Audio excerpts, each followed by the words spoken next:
আসসালামু আলাইকুম বাংলাদেশ। আমি প্রথমেই আপনাদের একটা ভিডিও দেখাতে চাই। ভিডিওটা একটু মন দিয়ে দেখেন। ওয়ালা দলিন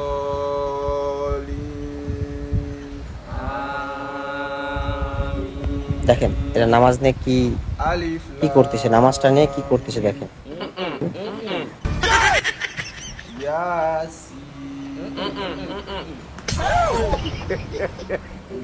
দেখেন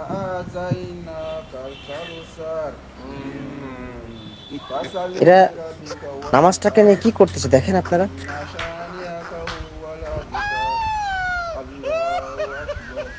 এই আফ্রিকান দেশের মানুষগুলো, আমি 2-3টা ভিডিও দেখলাম, আমি আফ্রিকান দেশের মানুষগুলো এই নামাজগুলোকে নিয়ে খুবই ব্যঙ্গ করতেছে, খুবই প্রচুর পরিমাণ ব্যঙ্গ করতেছে, যেটা আসলে ধারণার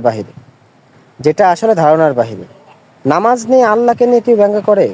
আল্লাহকে নিয়ে ব্যঙ্গ করা কি ঠিক? আল্লাহকে নিয়ে ব্যঙ্গ করা কি ঠিক? কোন ধরনের মানুষ এরা, কোন ধরনের মুসলমান এরা? আমার মনে হয় না এরা মুসলমান, এরা মনে হয় ইহুদি। পাঞ্জাবি টুপি পরে তারপরে যে হলো ভিডিওগুলো করতেছে, জানে দেখায় আমরা মুসলমান। সে ভিডিও থেকে আপনারা রিপোর্ট মারেন, রিপোর্ট মেরে কি করেন, আর কেউ শেয়ার করবেন না এসব ভিডিও। আপনাদের শেয়ার করার কারণে সব ভিডিও ভাইরাল হয়, আর ভাইরাল হওয়ার কারণে ওরা আজকে এরকম ভিডিও বানানোর সাহস পায়। ভালো থাকুন।